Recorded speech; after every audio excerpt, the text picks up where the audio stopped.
of all the teams with a case to join the Pac-12, there are few that can match the resume and pedigree of Fresno State.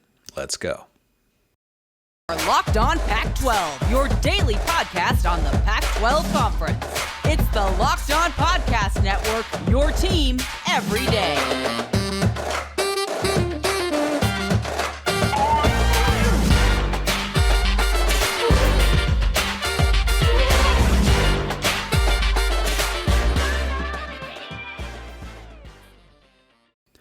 Welcome, everybody, to another episode of Locked On Pac-12. I'm your host, Spencer McLaughlin. Thank you so much for making this your first listen or your first view of the day. Part of the Locked On Podcast Network, your number one source to stay up to date with our beloved Conference of Champions. Please continue to like, comment, subscribe if you haven't already, wherever you listen to or watch this show. Appreciate all of you out there being patient with me this week, back as promised on a Thursday. And you know who's returning? That alter ego personality of mine, Lawyer Spencer, is coming back. You have spoken to me many a times, and you say you enjoy it, and guess what? I do as well. I should list it on my resume that I have the capability to present an alter ego, one who believes he is in a courtroom, as I am right now. This originated, by the way, from @DudeOnTheWeb, who pointed something out about Fresno State, which shall be submitted into evidence later. But ladies and gentlemen of the jury, Your Honor, members of the court, anyone and everyone listening or watching at home, I am here on behalf of the Bulldogs of Fresno State, the only Bulldogs this side of the Mississippi that we care about here, out west. The case for Fresno State is very clear and is very strong. And today I will lay it out for you piece by piece. Ladies and gentlemen of the jury, we're losing Los Angeles in the Pac-12, the largest media market that the conference had. We need eyeballs on the league. First and foremost, that is arguably Commissioner Kliavkoff's number one priority. Few can present an opportunity such as that as the Fresno State Bulldogs.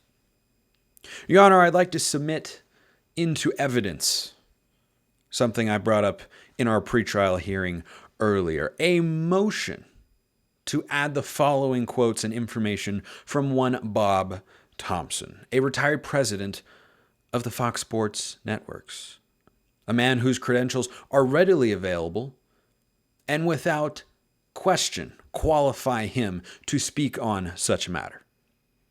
My thanks, Your Honor, for accepting the motion.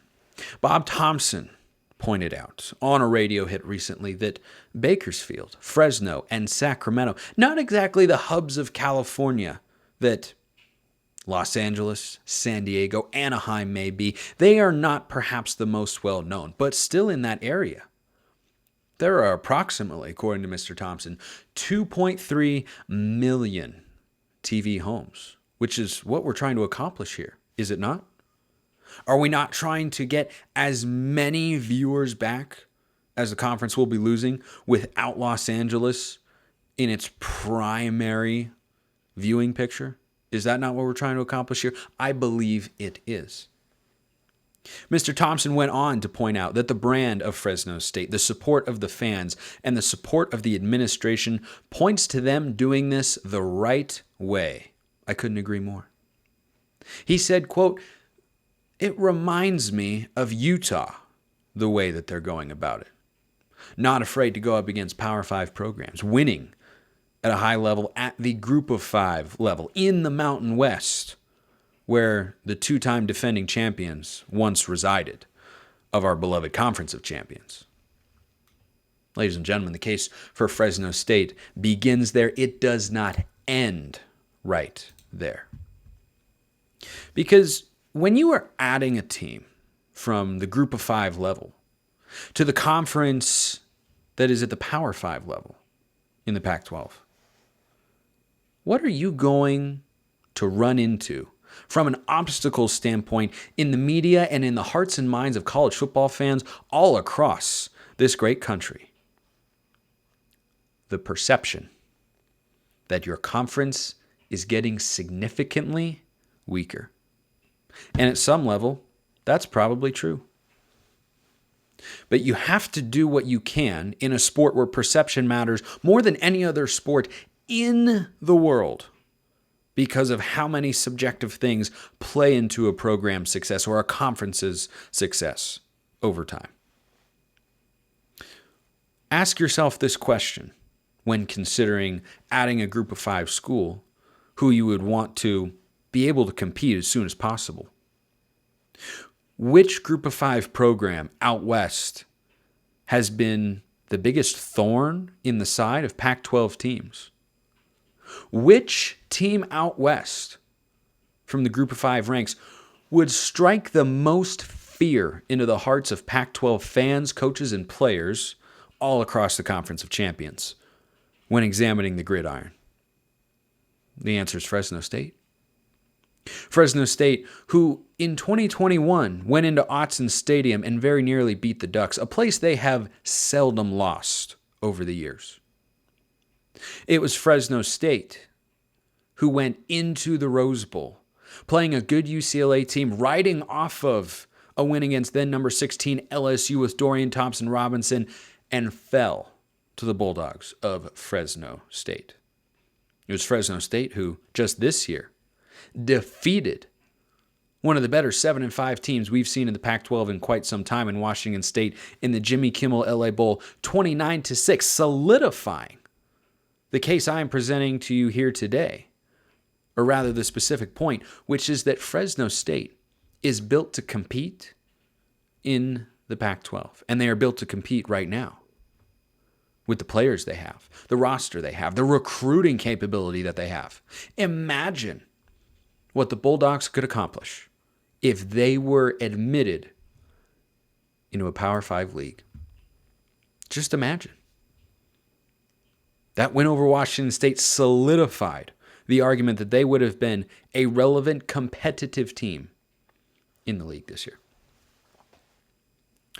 Another question that comes about when considering an expansion team from the group of 5 ranks, seeing as our Power 5 options are presumably off the table, is does the program have the energy? Do they have the momentum? Do they have the support? Do they have the infrastructure? Do they have the buy-in that you need to run a successful college football program?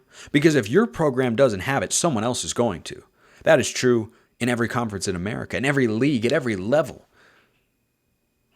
If your community, if your fans, if your alumni, if your coaches, your players aren't all in, then they're behind the 8 ball compared to their peers.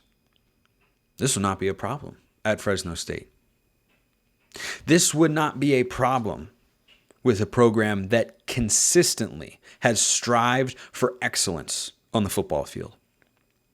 This would not be a program that has continually achieved, most recently a Mountain West championship, excellence on the football field. This would not be a problem for a program that, despite having been at the group of 5 ranks in the very respectable Mountain West Conference this year, repeatedly, time and time and time again, choosing to schedule Power 5 opponents.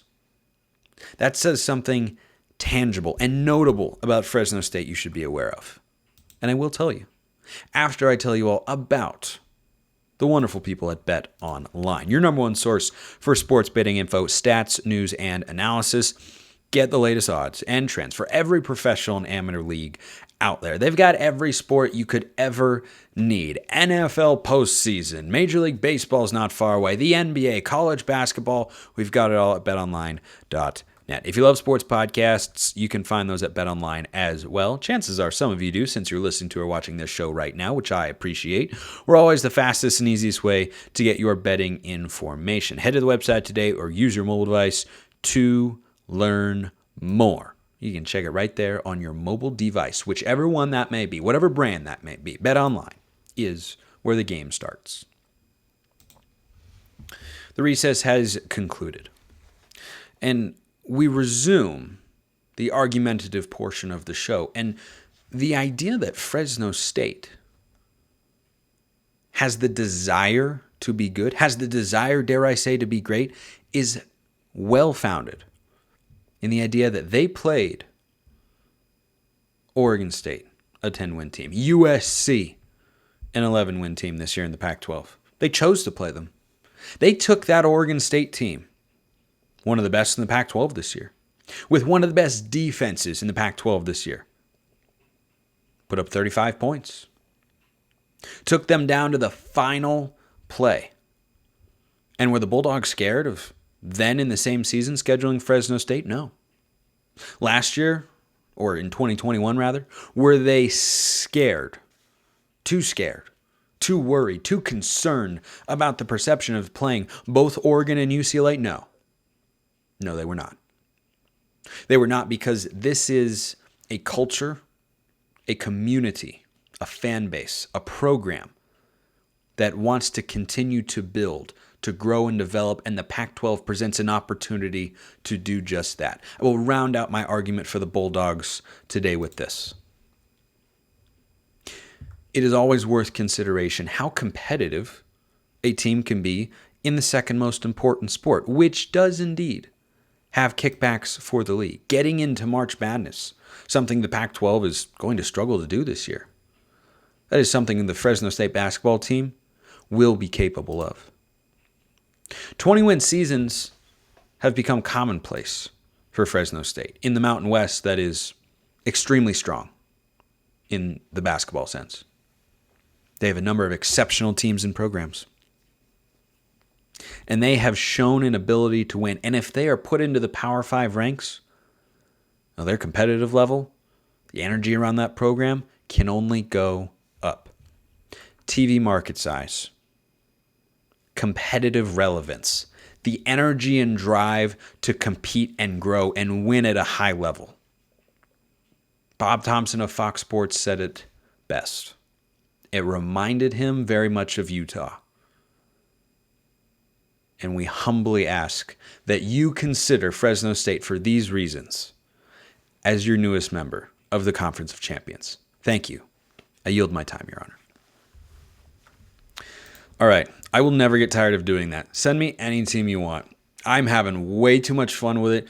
I hope you're enjoying it.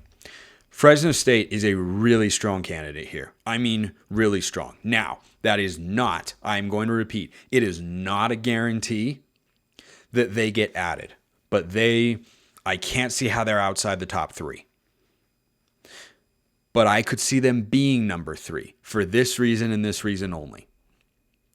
George Kliavkoff could look at San Diego State and say, we're going to value San Diego and the SoCal area more than the NorCal area, even though, as I said before, there are a lot of TV homes up there.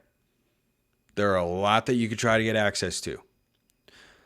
I could see this going either way, but realistically, I kind of get the vibe that SMU, because they're in Texas, in the Dallas area, is one step above them in terms of George Kliavkoff's wish list. That's the impression that I get.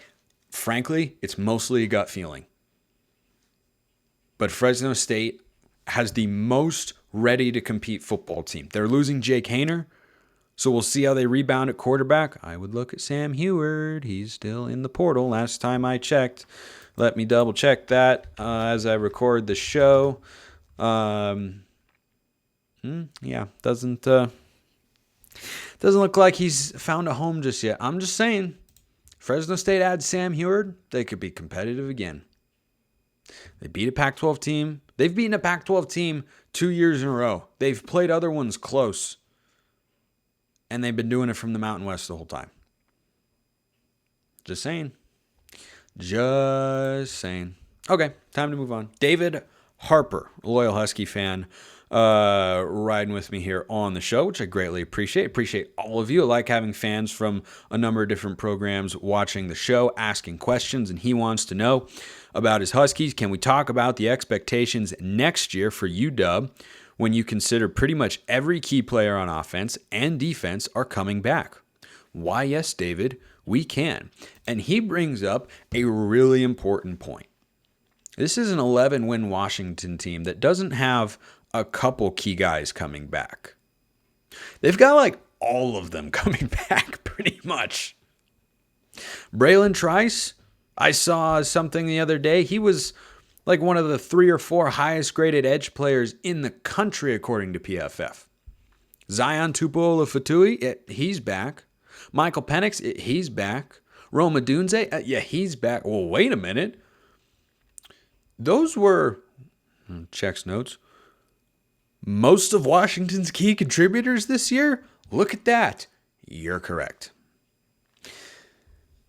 Where does that leave them in terms of expectations? Let's start with the Pac-12, and then we'll work our way up beyond that. Is it reasonable to expect them to win the Pac-12? No. However, there is not a single team in this conference, because of how competitive it's going to be, that I can reasonably look at and say, with a smidge of honesty, they should expect to win the Pac-12. Washington, with all those guys coming back and all the success they had this year, should expect to get to the Pac-12 championship game. Anything short of that is a disappointment if you miss the conference title game again, because they were so close this year, and if they hadn't lost to Arizona State, they would have been in the playoff conversation. They could have been playing against USC, winner goes to the playoff, if they hadn't lost to Arizona State. That is a very real thing that could have taken place this year. But going into next year, the league is so darn good. I don't think USC can expect to win it. I don't think Utah can expect to win it. I don't think Washington can expect to win it. I don't think Oregon or Oregon State or UCLA. It's too deep. I don't think anyone can expect to get there. But Washington has, I think, the most continuity returning that was producing at a high level. USC is going to lose a couple offensive players, most notably Jordan Addison from this year's team, but they have Caleb Williams back. That's all that really matters. You have Lincoln Riley. Offense is going to be fine. Defensively, question marks. Washington, defensively this time, defensively at times, had some question marks. But their front four, they were nasty, and they made plays when they needed to. And you've got both edge guys back. And that's huge.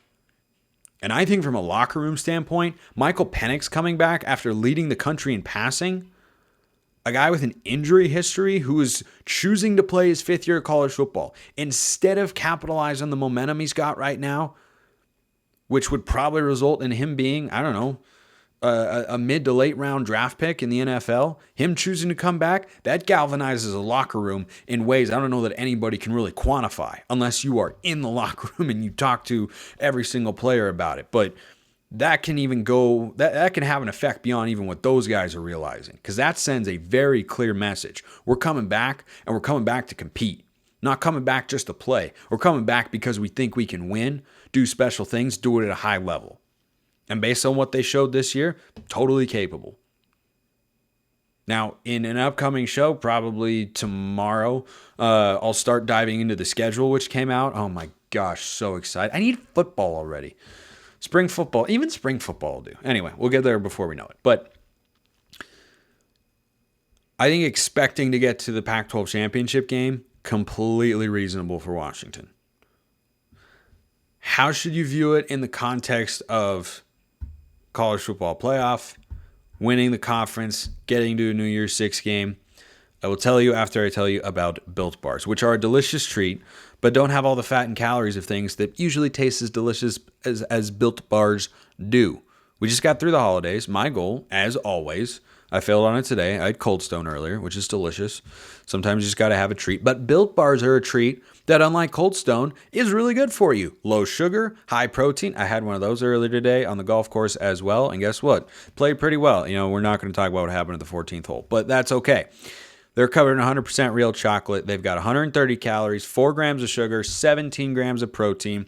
You can get yours now at Built.com, or you can go to your local Walmart or Sam's Club, however you want to find them. Go get your next shipment of Built Bars today. They've got a bunch of great flavors, and you need to go check them out. I think for winning the conference title or getting to a New Year's Six game or getting to the playoff, I think those are reasonably attainable goals for Washington. But as a fan, I think it's really important. I talk about this as often as I can. Expectations and goals are two different things. USC, as the season went on, had the goal of reaching the college football playoff, and it was within one game. They were within one game of doing that. But this was not a disappointing season for USC. It was maybe a disappointing end in the Cotton Bowl, but 11 wins is not a disappointing year one. And if you think that, your expectations were out of whack. If Washington were to go 10-2 next year, win the Pac-12, and play in the Rose Bowl and win the Rose Bowl, that'd be a really, really good year and a great goal and an attainable goal. Is it the ultimate goal for what they're capable of? No. But it's not an expectation because of the way the Pac-12 is looking in 2023. In 2024, when USC and UCLA leave, then you can start to have those conversations in a more reasonable manner. But until then, just looking at 2023, I don't think any team, I don't expect the Pac-12 to make the playoff in 2023. The league is too deep. I just don't see, Colorado is not going to be walked over. You're going to have them win at least 4 games, it would seem. They'll probably be, you'd think maybe in the 4 to 6 range, 4 to 5. Their schedule is pretty tough, but probably 3 of those wins are coming in conference play, maybe 4. Cal, Stanford, they don't look great right now.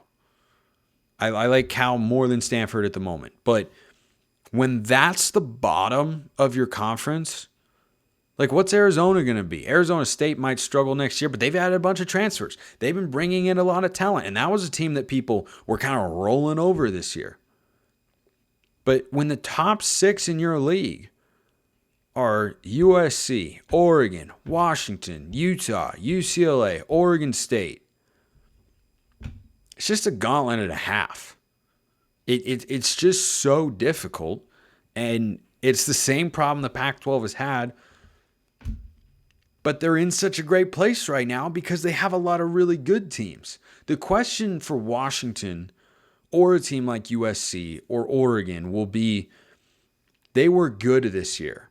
Can they take a step forward to be great and prove me wrong in this sense? Can any of them do it? Right now, I don't trust any of them to do that. Are they capable of it? Yes.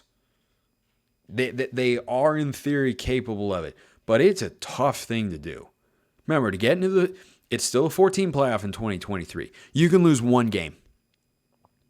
You can lose one game the whole season. What if Washington goes to East Lansing, plays a revitalized Michigan State team who's at home and pulls an upset there? Well, now to get to the playoff, Washington's got to go perfect in conference play. Nobody's ever done that in the Pac-12. Washington's got to play Utah next year. They play Oregon, of course. They play, I think they've got USC on there. I'm going to be getting into the schedules and whatnot. But my point, they play Oregon State as well. Like, you just have so many difficult games. So many difficult games. Oregon State will be on the road. Oregon will be at home. That helps quite a bit. But you throw Utah in there, who they missed this season. It takes a lot. The stars have to align in so many ways for a team, especially in the Pac-12, to get to the playoff. That's setting that as an expectation. I just don't see that as realistic. Not because these teams aren't all really good, but because other teams are also really good. So I think getting to the Pac-12 championship game, missing that would be disappointing if you're Washington. That would be supremely disappointing. But expecting to get to the playoff, expecting to win the conference, that sort of stuff just gets into crapshoot territory, and sometimes you need a bounce a ball sort of game to make that stuff happen, which frankly, is what it seems like anybody's going to need. Gosh, 2023 is going to be good. Okay, let's wrap up with a couple quarterback thoughts. Cal added a quarterback. Sam Jackson, back up at TCU.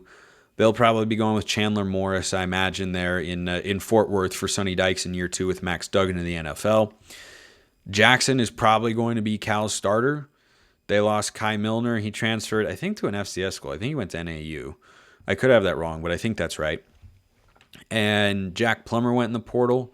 Surprisingly, I don't know exactly where he could go and start. That's a better situation for him than Cal. The Bears do need to rebuild their offensive line like entirely because he was under duress a lot. I imagine that contributed to it. That is one interesting piece of quarterback news and what he could bring to the table, because can he be the most dynamic quarterback they've had since Jared Goff, frankly? They just haven't been able to get a lot of production there, right? They had Chase Garbers for several years. I'm still going to plug that Ethan Garbers would be a great fit. Haven't seen a lot of Sam Jackson. Haven't seen a ton of Ethan Garbers, but man, he's looked good. But he's still at UCLA, and the transfer portal has closed for this window. There will be another one in the spring. But the other juicy piece of quarterback news, and I mean really juicy, and it concerns the California Golden Bears too. Jaden Rashada is, depending on where you look, a high 4 or 5-star quarterback recruit, class of 2023. His final 5 included 2 Pac-12 schools in Oregon and Cal. He ended up choosing Miami. Then he flipped to Florida. Now he has requested a release from his national letter of intent, and he is rumored to be available, shall we say. That's the highest rated 2023 quarterback available. And he could be coming to the Pac-12. Cal is going to put their hat in the ring. Washington is going to be in the ring. And let's just never count out Colorado in these sorts of situations. There is a very real possibility he could be coming to the Pac-12. Something to follow. But those two, and Jaden Rashada would not be a transfer. He would kind of feel like a transfer. Whatever the case may be. If he ends up in the Pac-12, kind of guy who has enough talent to start day one. I've seen him throw in person. He's got a real easy motion and a strong arm. A really strong arm. That is a name to follow in the coming days. Appreciate everyone listening. I will see you next time. Have a wonderful rest of your day.